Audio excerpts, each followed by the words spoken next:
Hi friends, welcome to my channel. இப்போது நம்ம TRP interview நாளைக்கு கண்டக்ட் பண்ண போகிறாங்க. அதுக்கு முன்னாடி நம்ம ஒரு பார்ட் 1 வீடியோ போட்டிருக்கோம். இப்போ பார்ட் 2 வீடியோ இந்திய சுதந்திர விடுதலைக்கு பின் கூட்டுறவு இயக்கம் அப்படிங்கிற நம்மளோட டாப்பிக்கோட வீடியோ நம்ம இன்றைக்கி ஸ்டார்ட் பண்ணுறோம். அந்த வீடியோக்குள்ளே போகலாம். இந்திய விடுதலைக்கு பின் கூட்டுறவு இயக்கம் இது எப்படின்னா 1947 அப்புறமேட்டு தான் வரணும். 1948 ஃபஸ்ட்டு பொருளாதார திட்டக்குழு கொண்டாந்தாங்க. அதை பற்றி தெரிஞ்சுக்கோங்க, ஒன்றும் பிரச்சனை இல்லை. பொருளாதார திட்டக்குழுங்கிறது நம்ம இப்போ இருக்க 5ஆண்டு திட்டத்தோட ஸ்டார்டிங். அடுத்தது 1949 கிராமப்புற வங்கிகள் விசாரணை குழு, பெரிய மாறுதாக தேவையான பரிந்துரை.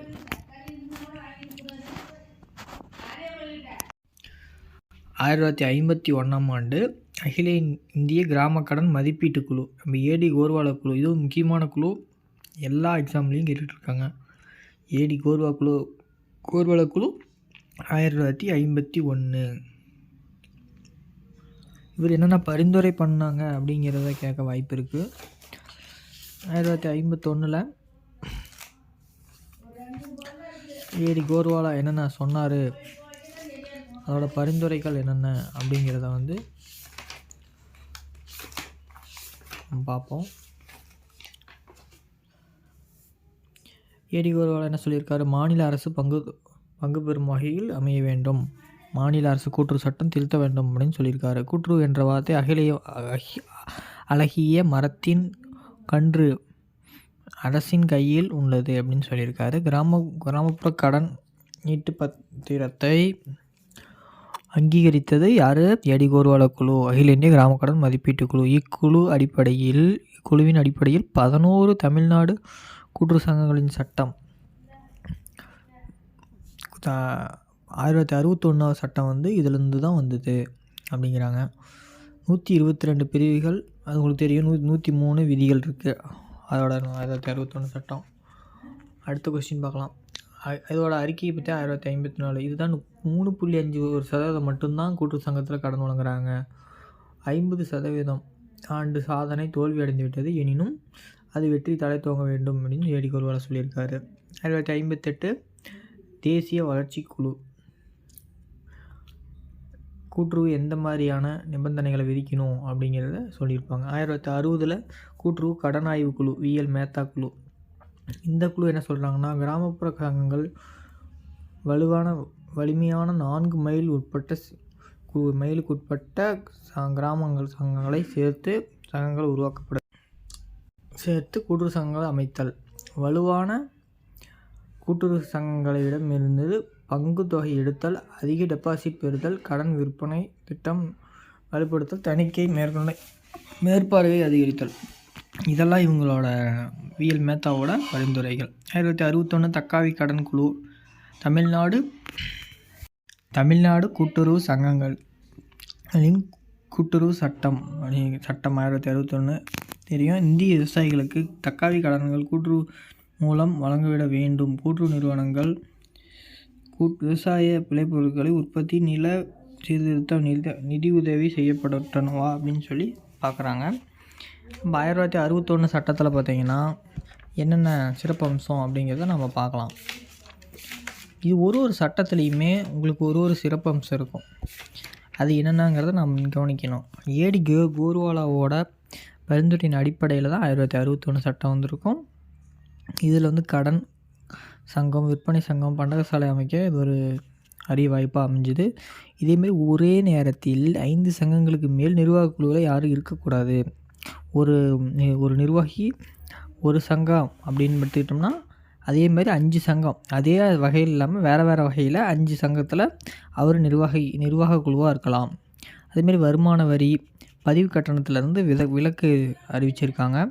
மேல்முறையீடு அப்படிங்கிறது நடுவர் நீதிமன்றம் அமைக்க பரிந்துரை செய்திருக்காங்க 1961 சட்டம். இது முக்கியமானது. மேல்முறையீடை பற்றி கேட்டது 1961 தான். 63 விஎல் மேத்தா குழு தலைமையில் கூட்டுறவு நிர்வாக குழு பல்வேறு நிலைகளில் துறையின் பணி அமைப்பு மாற்றி அமைக்கப்பட வேண்டும்னா தேவையான பரிந்துரைகளை பணியாளர் நியமித்தல், பணியாளர்களோட நியமிக்கணும், அவங்களுக்கு பயிற்சி அளிக்கணும் அப்படின்னு சொன்னது 1963 விஎல் மேத்தா குழு. அடுத்தது 1964 யார்?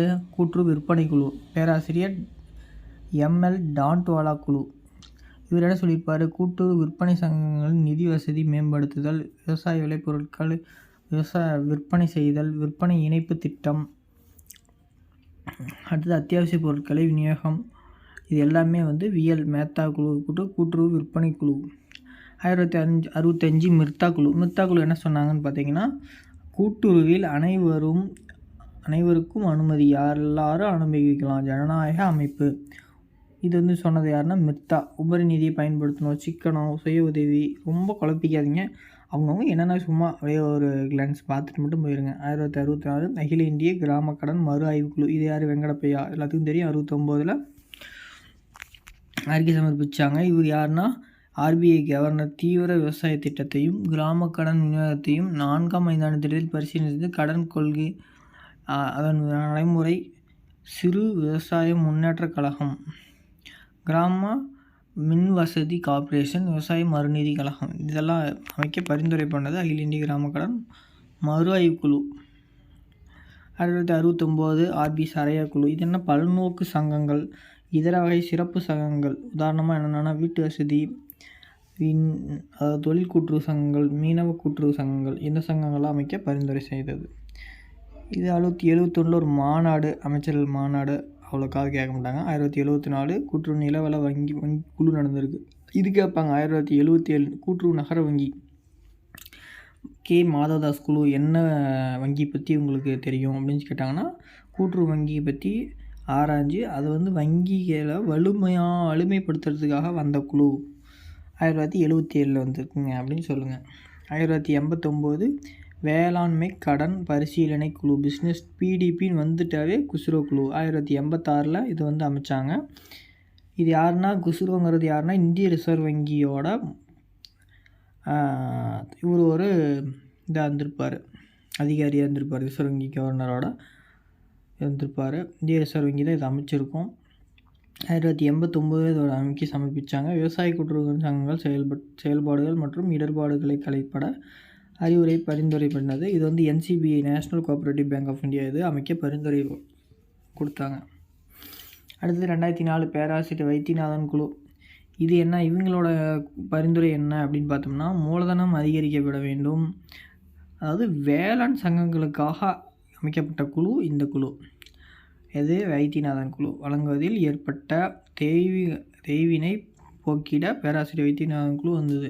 மூலதனத்தை அதிகரிக்கணும், அதாவது 8000 கோடி மத்திய மாநில அரசுகள் வழங்கி கடன் சீர் செய்தன. அடுத்து உங்களுக்கே தெரியும் ஐந்தாண்டு திட்டம். ஐந்தாண்டு திட்டத்தில் மேலோட்டமாக நம்ம பார்க்கலாம். ஃபஸ்ட்டு நம்மளுக்கு யார் இது அனௌன்ஸ் பண்ணாங்கன்னா ஜவஹர்லால் நேரு தான். இது இந்த ரஷ்யாவோட ஜோசப் ஸ்டாலின் தலைமையில் அவர் ஒரு ஐந்தாண்டு திட்டத்தை வச்சுருப்பார். அதை இவங்க ஃபாலோ பண்ணியிருப்பாங்க. 51, 56 இது எவ்வளோ ஒதுக்கிட்டுனா 10 லட்சம் 10 கோடியை ஒதுக்கியிருப்பாங்க. அடுத்தது 57 கோடி. இது ஒன்று ஒரு இதில் ஸ்டார்ட் ஆகி வந்துட்டுருக்கோம். என்னென்ன சங்கங்கள் அப்பப்போ நம்மளுக்கு சொல்கிறேன். 1961 69 சீனா பாகிஸ்தான் போர், பிரதமர் லால் பகதூர் சாஸ்திரி மரணம், 80 கோடி. சிறு தொழிலுக்கு நிதியுதவி வழங்கினாங்க அப்படிங்கிற நம்ம நினச்சிக்கலாம். 69 74 நிலையான வளர்ச்சி தற்சார்பு நுகர்வோர்களுக்கு இது மாதிரி கொடுத்துருப்பாங்க. இதெல்லாம் ஒரு second world war, first world war அப்படின்னு சொல்லிட்டு அது ரெண்டாக பிரியும் நுகர்வோருக்கலாம். அடுத்தது அவசர நிலை 74 79 78 79 ரோலிங் பிளான், பதப்பசரத்துக்கும் வெண்மை புரட்சி, நீல புரட்சி திட்டங்கள், கூட்டுறவு, இதெல்லாமே பொதுவாக வந்துக்கிட்டே இருக்கும். 80 to 85 யார் இருந்தாங்க? அடுத்தது அப்படியே பட்டுப்பூச்சிகள்லாம் இதெல்லாம் தான் வந்திருக்கு. 82 நபார்டு வங்கி துவக்கம். 1985 90 வரைக்கும் ராஜீவ்காந்தி. இது பொது விநியோக திட்டம், அப்போ நல்லா இருந்தது. நுகர்வோர் 1985 90 வரைக்கும். 1990 91 வரைக்கும் தனியார் துறைக்கு முன்னுரிமை, அதாவது எல்பிஜி பாலிசி சொல்கிறாங்க. 92 93 இப்போ தான் நம்மளுக்கு ஸ்டார்ட் ஆகுது. தனியார் துறைக்கு முன்னுரிமை கொடுக்குறாங்க. புதிய பொருளாதார கொள்கை வந்துருச்சு பாருங்கள். இப்போ செயல்பட தொடங்கிடுச்சு 92 97 97 2002 சமூக நீதியுடன் கூடிய சம வளர்ச்சி. எதுக்குன்னா பால் உற்பத்தியில் கேசிசி இவங்க எல்லாமே வந்திருக்கும். லைனாக வந்துக்கிட்டே இருக்கும். நம்ம 2002 கேசிசியில் இப்போ நம்ம கொடுக்க ஆரம்பித்து கிட்டத்தட்ட நம்மளுக்கு ஒரு அந்த பக்கம் ஒரு 30 வருஷம் பக்கமாக 27 வருஷம் பக்கமாக ஆகுது. அதை நம்ம இப்போ ஒன்று வரைக்கும் கொடுத்துட்டே தான் இருக்கோம். நாம் தான் தமிழ்நாடு தான் அதிகமாக முன்னுரிமையில் கொடுத்துட்ருக்கோம். 2002லேருந்து 2007 வரைக்கும் வறுமை விகிதத்தை குறைக்கிறோம். இது எதனாலன்னு பார்த்தீங்கன்னா, நம்ம வைத்தியநாதன் குழு எந்த அளவுக்கு நம்மளுக்கு நீங்கள் மத்திய மாநில அரசு நீங்கள் உதவி பண்ணுறீங்களோ அந்த அளவுக்கு கூட்டுறவு சங்கங்கள் முன்னேறும் அப்படின்னு சொல்லி 8000 கோடி கேட்டு இது பண்ணவர் சீரமைத்தவர் வைத்தியநாதன். அடுத்து 2007லேருந்து 2012 விரைவான வளர்ச்சி விவசாயத்தில் ஏற்பட்டதுக்கு ஒரு முன்னுதாரணமாக இருந்தது 2007லேருந்து 2012. 2012லேருந்து 2017 வரைக்கும் பிரதமர் நரேந்திர மோடி என்ன பண்ணாருன்னா 1/1/2015 அன்னைக்கு நிதி ஆயோக் அப்படிங்கிற ஒரு அமைப்பை உருவாக்கிட்டார். அப்போ இருந்து சிட்டக்குழு கலைஞ்சிருச்சு. அடுத்தது நம்ம UNO அவங்க என்ன பண்ணுறாங்கன்னா 2012 இன்டர்நேஷ்னல் கோஆப்ரேட்டிவ் இயராக டிக்ளேர் பண்ணாங்க. 2025 இந்த வருஷத்தையும் டிக்ளேர் பண்ணியிருக்காங்க. ICA உங்களுக்கு தெரியும், இது பெல்ஜியமில் இருக்குது, இதோட தலைநகரம். அடுத்து சூல்ஸ் 1808, 1883, 1850 சொந்த ஊரில் டெல்லிச்சில் பிறந்தார். இவர் நகர வங்கி. இதேமாரி ரைஃபீஷன் கிராம வங்கி ஜெர்மனி சேர்ந்தவர். ராபர்ட் ஓவன் பற்றி நீங்கள் இந்த முன்னோடிகள் எல்லாமே ஒரு கிளான்ஸ் பார்த்துருங்க. திடீர்னு இதில் ஒரு கொஸ்டின் கேட்டாங்கனாலும் ஒரு மாதம் உங்களுக்கு கேப் இருந்ததுனால மறக்க வாய்ப்பு இருக்குது. நீங்கள் எல்லாருமே ஒரு கிளான்ஸ் இந்த வீடியோ பார்த்துட்டு போங்க. ராபர்ட் ஓவன் 1771லேருந்து 85 இதெல்லாம் இயற்கை கேட்குறாங்களோ இல்லையோ அவர் என்ன செஞ்சார்? இங்கிலாந்தில் அவர் பிறந்தார். இவர் என்ன ஒரு தொழிலாளர் குடியிருப்பை உருவாக்கியிருப்பார். ராக்டெல் முன்னாடி என்ன பண்ணியிருப்பாங்க, 28 கம்பெனி நெசவாளர் 21/12/1884 இவங்க உருவாக்கி 28 கம்பெனி நெசவாளர்கள் சேர்ந்து இவங்க என்ன உருவாக்கினாங்க அப்படின்னு கேட்டாங்கன்னா திடீர்னு ஞாபகம் வராது ஒரு பண்டக சாலை அப்படின்னு கரெக்டாக நீங்கள் சொல்லணும். மான்செஸ்டர் 1800 நுகர்வோர் சங்கங்கள் மொத்த விற்பனை பண்ட சாலையாக ஏற்படுத்தப்பட்டன. வட இங்கிலாந்தில் என்ன பண்ணாங்க, டிஜேங்கிற ஒரு மொத்த விற்பனை ஏஜென்சி மற்றும் கிடங்கு அமைப்பை சங்கத்தை உருவாக்குனாங்க. KF 1899. முக்கியமாக இந்த KFங்கிற வார்த்தை வந்துட்டாவே 1899 ஞாபகம் வந்துடணும். Cooperative permanent. டென்மார்க் 1769 முதல் விவசாய சங்கம் டென்மார்க்கு. இங்கே மேக்ஸிமம் ரொம்ப டீப்பாக போனாங்க. சன் எட்சன்னா யார் பாருங்க, சன் டஹூ நியோமியா இவர் விவசாய கிராமங்களை தோன்றுவதற்கு செயல்பட்டார். ஒயிட் ரெவல்யூஷன் அமுல் இது என்ன 1946 சர்தார் வல்லபாய் பட்டேல் ஆசியுடன் அமைக்கப்பட்டது தான் அமுல். இது திரிபுவன் பட்டேல் மற்றும் வர்கீஸ் குரியன். இப்போ திரிபுவன் பட்டேலுங்கிற பேரில் தான் நம்மளுக்கு கூட்டுறவு பல்கலைக்கழகம் ஆரம்பிச்சிருக்காங்க. இது ரீசெண்ட்டு கரண்ட் அஃபேர்ஸ் கேட்க வாய்ப்பு இருக்குது. நீலப்புரட்சி நம்ம மீன் வளர்ப்பு கூட்டுறவு சங்கங்கள். வைத்தியம் மேத்தா பூனே. வைத்தியம் மேத்தா வேம்னிக்கம்னு வந்துட்டாவே பூனே நம்மளுக்கு ஞாபகம் வந்துடணும். தமிழ்நாடு கூட்டுறவு ஒன்றியம் 4/1/2014 இவங்க என்ன பண்ணாங்க, இது எதுக்காக ஆரம்பித்தாங்க அப்படிங்கிறத உங்களுக்கு தெரிஞ்சுக்கணும். ஏன்னா நிகர லாபத்தில் 3% நம்ம கூட்டுறவு ஆராய்ச்சி மற்றும் வளர்ச்சி நிதிக்கு தரோம், கூட்டுறவு கல்வி நிதிக்கு நம்ம 2% தரோம். இவங்கெல்லாம் என்ன பண்ணணும், இவங்க தலைவர் யாருன்னா பதிவாளர், அது கீழே இவங்க ஒன்றியத்தோட MD துணைத் தலைவராக இருந்து இந்த பணத்தை என்னென்ன காரியத்துக்கு செலவு பண்ணணுங்கிற 3 வருஷத்துக்கு இவங்க குழு மெம்பராக இருப்பாங்க. வச்சு நம்மளுக்கு ஒரு ஹிஸ்ட்ரி மாதிரி தான், ஒன்றும் பிரச்சனை இல்லை. 3 பேர் 3 வருஷம். அந்த 3 வருஷத்தில் இவங்க என்னென்ன வேலை செய்யணும் அப்படிங்கிற ஃபண்டை அலோகேட் பண்ணிட்டு அப்போ கூட்டுறவு வார அப்போ நடந்தது. அதுக்கு செலவில் இதில் தான் பண்ணியிருப்பாங்க. மற்ற செலவுகள்லாம் இதில் பண்ணுவாங்க. 1929 ஏசி கூட்டுறவு ஒன்றியம், அது டெல்லியில் இருக்கு. முதல் கூட்டுறவு சங்கம் மேலாண்மை நிலையம் தஞ்சையில் ஆரம்பிக்கப்பட்டது தமிழ்நாட்டில். கூட்டுறவு தொழில் பயிற்சி நிலையம் பார்த்திங்கன்னா பர்கூர் பட்டுக்கோட்டையில் இருக்குது. பாலிடெக்னிக் லால்குடியில் இருக்குது. உயர் HDCM எங்கே இருக்குதுன்னு கேட்டாங்கன்னா ஈஸியான கொஸ்டின்லாம் கேட்குறாங்கன்னா இந்த மாதிரி நடேசன் எங்கே இருக்குது அப்படின்னு, Natesan institute of cooperative management எங்கே இருக்குன்னா நடேசன் சென்னை அப்படின்னு சொல்லிட்டு டக்குன்னு ஞாபகம் வரணும். அடுத்தது மதுரையில் இருக்குது.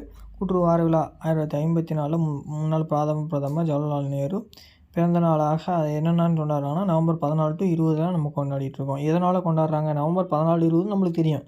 எதனால் கொண்டாடுறாங்கன்னு நமக்கு தெரியுமா, ஜவஹர்லால் நேரு பிறந்த நாள். ஆனால் அந்த நாளை வச்சு தான் கொண்டாடுறாங்க கூட்டுறவு வார விழா. வெளியிடப்படும் பத்திரிகை என்னென்னா கூட்டுறவுங்கிறது மாத இதெல்லாம் வெளியிடுது. முரசு கூட்டுறவு முரசுங்கிறது மாதத்துக்கு 20 முறை. கூட்டு ஜேர்னல் ஆஃப் கோஆப்ரேஷன் வந்து மாதம் 1 முறை. அடுத்து கோஆப்ரேட்டிவ் டே என்னென்னா 2023லேருந்து ஜூலை முதல் சனிக்கிழமை அப்படின்னு சொல்கிறாங்கல்ல, இதுதான் cooperative.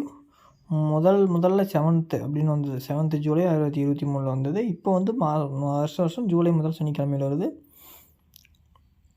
IFFCO 1967 Indian farmers fertiliser cooperative, இது தெரியும் உங்களுக்கு. NCDC 1963 national cooperative development corporation. KRIBHCO நொய்டாவில் இருக்குது. யூரியா, இந்த மாதிரி யூரியா, அமோனியா இதெல்லாம் தயாரிக்கிறாங்க. அடுத்து பாமினி 1971 இருக்குது. தஞ்சாவூர் பாமினியில் இருக்குது. டியூகாஸ் துடிலூர் கோயம்புத்தூரில் இருக்குது. உர வகைகள் நேச்சுரல் தொழு உரம் உங்களுக்கு எல்லாமே இதெல்லாம் வந்து தெரியும். கம்போசிட் உரம்னா என்ன, இது எல்லாமே உங்களோட புக்லேயும் இருக்குது. ஒரு கிளான்ஸ் பார்த்துக்குங்க. தலை உரம்னா என்ன, உரி, கொழிஞ்சி, சாமை, இது மாதிரி தலை உரங்கள். NPK என்ன, கெமிக்கல், நைட்ரஜன், பாஸ்பரஸ், பொட்டாசியம். தமிழ்நாட்டில் முதல் கூட்டுறவு சங்கம் 2004 திரூர் ஆதிநாராயணன். இது வந்து நீங்கள் பேக்ஸுக்கு நீங்கள் எம்ப்ளாயாக போகிறீங்க, நீங்கள் ப்ரெஃபரன்ஸ் அது கொடுத்துருக்கீங்க அப்படின்னா ஆதிநாராயணன் ஐயாங்க திருவூரில் சங்கத்தை ஆரம்பித்தப்போ அவர் தலைவராக இருந்தார். கீழச்சேரியில் அருணை நாயுடு இருந்தார். நுண்ணறிவு குழு டெக்னிக்கல் கமிட்டி, இதில் வந்து யார் தலைவராக இருப்பாங்கன்னா மாவட்ட ஆட்சியர். இது துணைத் தலைவராக மேலாண் இவர் யார் இருப்பாங்கன்னா ஒருங்கிணைப்பாளராக வந்து நம்மளோட டிஸ்ட்ரிக்ட் சென்ட்ரல் கோஆப்ரேட்டிவ் பேங்க்கோட MDயாக இருப்பார் அப்படின்னு நீங்கள் டக்குன்னு சொல்லணும். நுண்ணறிவு குழுனா உங்களுக்கு நீங்கள் சென்ட்ரல் பேங்காக இருக்கட்டும், எந்த பேங்காக, அதாவது பேக்ஸாக இருக்கட்டும், எந்த பேங்காக இருந்தாலும் உங்களுக்கு ஸ்கேல் ஆஃப் ஃபைனான்ஸுங்கிறது நுண்ணறிவு குழு கண்டிப்பாக கேட்க வாய்ப்பு இருக்குது. அடுத்தது ரொக்க பகுதி எவ்வளோ தரணும் அப்படின்னு பார்த்தீங்கன்னா, KCCயில் 2/3 பகுதி ரொக்க பகுதி, மீதி 1 பகுதி உரம், பூச்சிக்கொல்லி மருந்து மற்றும் விதைகள் அது தரணும் அப்படின்னு நீங்கள் தெளிவாக சொல்லணும். அடுத்து பொருள் பகுதினா என்ன அப்படின்னு கேட்டாங்கன்னா, விதை, உரம், பூச்சிக்கொல்லி மருந்து போன்ற வழங்கப்படும் மொத்த கடனில் 50% பொருட்களாக பகுதியாக வழங்கலாம். 50% வரைக்கும் வழங்கலாம். இப்போ 1/3% வரைக்கும் வழங்கலாம். ஆனால் 2% நம்மளுக்கு கடனாக கொடுத்துட்றாங்க, 1% பொருளாக கொடுக்குறாங்க. அடுத்தது ஆண்டு கடன் அளவு மனு. ஆண்டு கடன் அளவு 3 ஆண்டுகளில் 3 பருவங்களில் அளவு சாகுபடி செய்யப்படும். இதெல்லாம் அந்த ரெக்கார்டு யார்கிட்டருந்து எடுப்பாங்க அப்படின்னு பார்த்தீங்கன்னா, நம்மளோட VO ஆஃபீஸில் தான் இவங்க ரெக்கார்டு பூரா அங்கே தான் இருக்கும். நீங்கள் ஏன் எழுதிட்டு வர சொல்கிறாங்க VO ஆஃபீஸர்னால், யார் எவ்வளோ பயிர் பண்ணியிருக்காங்க அப்படிங்கிற லிஸ்ட்டு அவங்ககிட்ட மட்டும்தான் இருக்கும். அதனால தான் ஆண்டு கடன் அளவு மனு இவங்களை வச்சு தயாரிப்பாங்க. KCC கிசான் கிரெடிட் கார்டு உங்களுக்கு தெரியும். தமிழக அரசின் வட்டு சிலை என்னென்ன பண்ணுறாங்க, 3 லட்சம் வரைக்கும் கடன் தராங்க. 2,70,000 60,000 வரைக்கும் நம்மளோட அதாவது ஜாமீன் பேரில், நபர் ஜாமீன் பேரில் கடன் தராங்க. 3 லட்சம் வரைக்கும் அடமானத்தின் பேரில் கடன் தராங்க. அடுத்து பயிர்க்கடன் காலங்கள் என்னது, காரிஃப், ராபி, சையத்து. காரிஃப் காலத்தில் என்னென்ன, இலையுதிர் காலம். ராபினா வசந்த காலம். சையத்துனா சம்மர். அது எந்தெந்த மாதம் அப்படின்னு பார்த்துக்கோங்க. விபத்து காப்பீட்டு திட்டங்கள் நம்ம பண்ணுறோம். காப்பீட்டு திட்டங்கள் நம்மளது இல்லை, ஆனால் வந்து நம்ம ஒன்றும் அவ்வளோக்கா டீப்பாக பண்ணுறதில்ல. ப்ரைவேட்டும் நேஷ்னலைஸ்டு பேங்க் தான் பண்ணுறாங்க. எதுக்கும் ஒரு தடி நீங்கள் பார்த்துக்கோங்க. FPY வேணால் பார்க்குறோம். இது பிரதான் மந்திரி ஸ்பெஷல் யோஜனா திட்டம், பீமா யோஜனா திட்டம். இது வந்து 14 பயிர்களுக்கும் 12 தோட்டக்கலை பயிர்களுக்கும் 2016 வந்தது. இது குருவை, சம்பா, நவரை 3 பருவத்திற்கும் இது PMFPY எழுது. அடுத்து PM டண்டேர்கா திட்டம். இவர் என்ன குழு என்னென்ன பரிந்துரை பண்ணியிருக்காருன்னா, பயிர்க்கடனையும் காப்பீட்டையும் இணைக்கணும். பயிர்க்கடன் மட்டும் கொடுத்துட்டா போதாது, காப்பீட்டையும் இணைக்கணும்னு சொல்லி இவர் பரிந்துரை பண்ணியிருக்காரு. அடுத்து BDP, இது AM குஸ்ரோ குழு 1986. Agriculture credit revenue committee. இவர் வந்து என்ன சொல்லியிருப்பாருன்னா, நம்ம வியாபார வளர்ச்சி திட்டத்தை இவர் முன்னோட்டி கொண்டிருப்பார். இவர் பொருளாதார வளங்களை சேகரிக்கணும், வியாபாரத்தை பன்முகப்படுத்தணும், உற்பத்தி திறனை மற்றும் அதிகரிக்கணும், செலவு இனங்களை கட்டுப்படுத்தணும் இப்படின்னு சொல்லியிருக்காரு. நிறைய சொல்லிகிட்டு இருப்பார். நம்ம முக்கியமானதை மட்டும் பார்த்துக்கலாம். இன்றைக்கி ஒரு நாள் தான் டைம் இருக்குது. அதுக்குள்ளே நீங்கள் ஒரு லென்ஸ் பார்த்துருங்க. இம்பார்ட்டன்ட் மட்டும் பார்க்கலாம். லேம்பு பாருங்கள். லேம்பு கண்டிப்பாக கேட்க வாய்ப்பு இருக்குது. லார்ஜ் சைஸ்டு மல்டி பர்பஸ் ஆதிவாசி சொசைட்டி. இது யாருன்னா பாவா குழு. இது 1976 வந்திருக்கும்.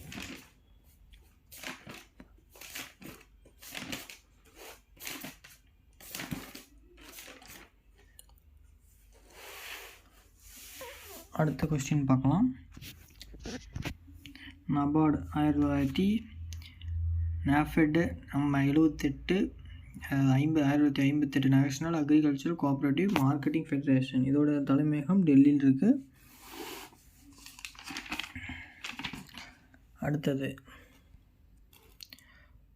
நம்மளுக்கு வந்து 1958, 1959 நம்ம வந்து டான்ஃபெட் வந்திருக்கோம். ABCMS agriculture producer cooperative marketing society சொல்லுவாங்க. 1912 குஜராத் சூரத்தில் தான் முதல் கூட்டுறவு விற்பனை சங்கம் வந்தது. 1913 கும்பகோணத்தில் வந்தது. 1926 நம்மளோட ராயல் கமிஷன் வந்து கூட்டுறவு விற்பனை சங்கம் தாலுகா அளவில் இருக்கணும் அப்படின்னு சொல்லி பரிந்துரை பண்ணாங்க.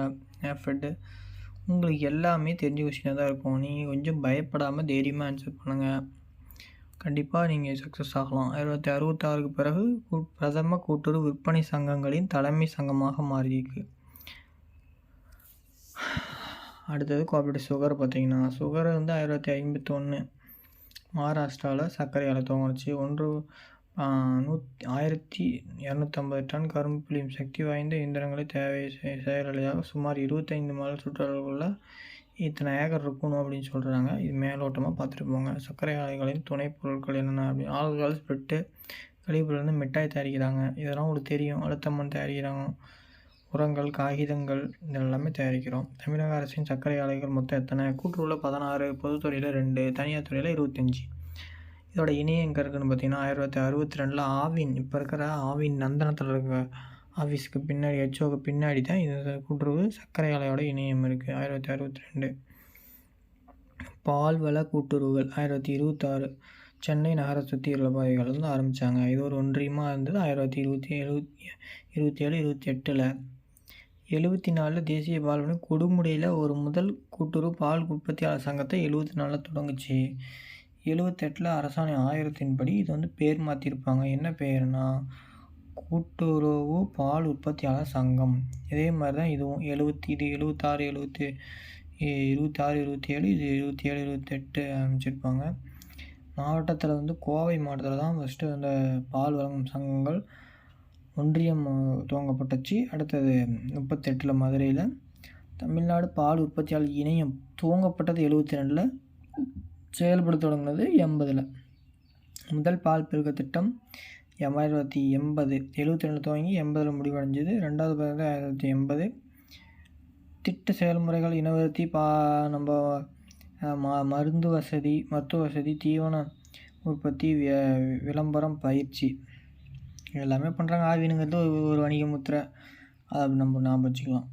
நடைமுறை பால் பெருக்கு திட்டம் 1971 சோழிங்கநல்லூர் முன்னாள் ஆளுநர் பீமாரா நாராயண சிங் அவர்களால் துவங்கி வைக்கப்பட்டது. இது சும்மா அப்படி பார்த்துக்கோங்க. கன்சியூமர் கோஆப்ரேட்டிவ்ஸை பற்றி நீங்கள் முக்கியமாக தெரிஞ்சுருக்கணும். ஏன்னா நகர கூட்டுறவு வங்கி தான் ஒரு நுகர்வோர் சங்கத்தை ஆரம்பிச்சதுன்னு சொன்னால் நம்பி தான் ஆகணும். அதுதான் திருவல்லிக்கேணி நகர கூட்டுறவு சங்கம் 1904. ஞாபகம் மறந்துடாதீங்க. இதுதான் பழமையான சங்கம். இது கேட்டாங்கன்னா கண்டிப்பாக கேட்பாங்க. நீங்கள் திருவுன்னு சொல்லிடக்கூடாது. பழமையான சங்கம்னு ஒரு வார்த்தை வந்துட்டாவே 1904 திருவல்லிக்கேணி நகர கூட்டுறவு சங்கம் அப்படின்னு ஞாபகம் வச்சுக்கணும். 1939 மதுரை ராமநாதபுரம் மொத்த விற்பனை பண்டகசாலை உங்களுக்கு தெரியும். 66 டான்டோலா குழு இவங்க என்ன பண்ணாங்கன்னா மாவட்டம் கூட்டுறவு விற்பனை சங்கங்கள் 1963 மொத்த விற்பனை பண்டகசாலையாக மாற்றினது. 1967 நரேசன் குழு தலைமையில் ஆய்வு. நுகர்வோர் வந்தாவே நடேசன் சொல்லிட்டு நாம் ஞாபகம் வச்சுக்கணும். அதேமாதிரி NCCF பரிந்துரை செஞ்சது யாருன்னு பார்த்தீங்கன்னா நடேசன் குழு. கூட்டுறவு மருந்தகங்கள் 2001 இப்பி இருக்குது, பார்த்துக்கோங்க. தமிழ்நாடு நுகர்வோர் கூட்டுறவு இணையம் 1966 TCCF அப்படின்னு சொல்லுவாங்க. இதை வந்து தமிழ்நாடு நுகர்வோர் கூட்டுறவு இணையம் மத்திய அரசால் தீவிர திட்டத்தின் கீழ் சென்னையில் வாங்கப்பட்டது. பொது விநியோக திட்டம் 1964 ஆண்டு தமிழ்நாட்டில் அடுத்தாம் ஆண்டு என்ன சொல்லியிருக்காங்கன்னா தமிழ்நாட்டில் பொது விநியோக திட்டம் ஆரம்பித்தாங்க. இப்போ நம்ம பிடிஎஸ் பற்றி நம்ம ரேஷன் ஷாப் பிடிஎஸ் நடத்துகிறாங்க, அதனால் நீங்கள் தெரிஞ்சு தான் ஆகணும். 1976 தேசிய கூட்டுறவு வளர்ச்சி கழகம் கிராம நுகர்வோர் திட்டத்தை தோற்றுவித்தது. 1978 கிராம அங்காடி திட்டம். இன்கோசர்வ் 1965 இது தேயிலைத்துறை. தேயிலை தொழில்னு கேட்டாங்கன்னா பொதுவாக டான்டிசி இன்கோசர்வ் 2 ஞாபகம் வச்சுக்கணும். தொழில் கூட்டுறவு சங்கங்கள் நம்மளுக்கு கதர் தமிழ்நாடு மாநில கதர் கிராம தொழில் வாரிய சட்டம் 1960 இதெல்லாம் கேட்க மாட்டாங்க மேக்ஸிமம். ஈழர் பரப்பிடிப்பு வடநெல்லியில் இருக்குது. 1979 ஆரம்பித்தது. இவங்க 5000 பாம்புகளை பிடிக்க இருளர் பாம்பு பிடிப்பு சங்கத்துக்கு அனுமதி அளித்து அரசாணை வெளியிடப்பட்டது இவங்களுக்கு. இது கேட்பாங்க நம்மளுக்கு இன்காப்ஸ் கேட்கறதுக்கு வாய்ப்பு இருக்குது. சித்தா, யுனானி, ஆயுர்வேதா இப்படிங்கிறது மட்டும் சொன்னீங்கன்னாவே போதும், உங்களுக்கு தெரிஞ்சிருக்குன்னு விட்டுருவாங்க. அடுத்த கொஸ்டின் போயிடுவாங்க. இது 1944 வந்தது. நெசவாளர் கூட்டுறவு சங்கம். மேக்ஸிமம் இதெல்லாம் சென்னையில் இருக்கிறவங்களுக்கு இந்த மாதிரி கொஸ்டின் கேட்பாங்க. நெசவாளர் கூட்டுறவு சங்கத்தின் தேவையான செய்ய ஆர்பி 1963 வந்தது. இது 1962 தமிழ்நாடு அரசு உதவி பெறும் சிக்கன சங்க நிதியை கொண்டு இதன்படி உறுப்பினர்களுக்கு 6% சங்கம் 2% மற்றும் மாநில அரசு 6% நிதி அளிக்கிறது. இது பெட்ரோஃபைல்ஸ் கூட்டுறவு நிறுவனம் 1972. இது ஒன்றும் கிடையாது, பாலிஸ்டர் துணி தான் சொல்கிறாங்க. 1972 வீட்டு வசதி சங்கம். இது சென்னையில் நகர கூட்டுறவு சங்கம் 1912 பதிவு செஞ்சுருக்காங்க. அதை மட்டும் ஞாபகம் வச்சுக்கோங்க. இதில் சாதாரண வீடு கட்டலாம், கூட்டுறவு வீடு கட்டும் சங்கம் அமைக்கலாம், கூட்டுறவு வீட்டு அமைப்பு சங்கம் ஆரம்பிக்கலாம், நகர அமைப்பு சங்கம்லாம், குத்தகை விவசாய கூட்டுறவு சங்கம் அமைக்கலாம். இது எல்லாமே இருந்தது. இப்போ எதுவும் கிடையாது. இது கொஸ்டினும் கேட்க வாய்ப்பும் இல்லை. அடுத்து தமிழ்நாட்டில் சிறந்த கூட்டுறவாளர்கள். நம்ம இது ஒரு வீடியோ பார்க்கலாம். இது பார்ட் 3 இதோட முடிச்சுக்கலாம். மறக்காமல் என்னோடய சேனலை சப்ஸ்கிரைப் பண்ணிட்டு ஆல் பெல் ஐக்கன் கிளிக் பண்ணிக்கோங்க. அடுத்த வீடியோ நம்ம பார்க்கலாம். தேங்க்யூ.